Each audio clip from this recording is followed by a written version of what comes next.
ఇక్కడ మైలపూర్లు పొద్దున్నే 4 గంటలకి స్టార్ట్ చేసిర్రు. మేము పడుకున్నదే మధ్యలో ఒక 2 అవర్స్. పడుకోవడమే లేట్‌గా పడుకున్నాము. 1:00కి అట్లా పడుకున్నాము. వర్క్ అంతా కంప్లీట్ అయ్యేసరికి. అందరూ ఎర్లీ మార్నింగ్ 4 గంటల వరకు అందరూ రెడీ అయిపోయారు.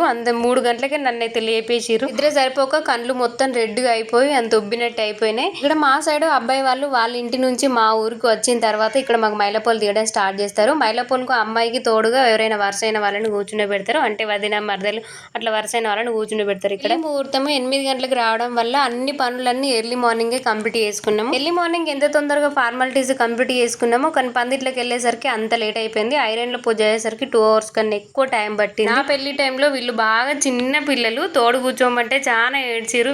వీళ్ళు కూర్చోక వేరే వాళ్ళు వచ్చి కూర్చోవాల్సి వచ్చింది. నేను ఎన్నో వీడియోస్ షూట్ చేద్దామని అనుకున్నా కానీ అస్సలు టైం దొరకలేదు. నా ఫోన్ నా దగ్గరనే ఉండిపోయింది. అసలు వేరే వాళ్ళకి ఇచ్చినా కానీ వీడియోలు తీసేవాళ్ళు. అక్కడక్కడ పందిట్లో కొన్ని వీడియోస్ తీసుకున్నా. ఇంకా నా ఛానల్ ఎవరైనా లైక్ చేయండి, లైక్ చేసి సబ్స్క్రైబ్ చేసుకోండి.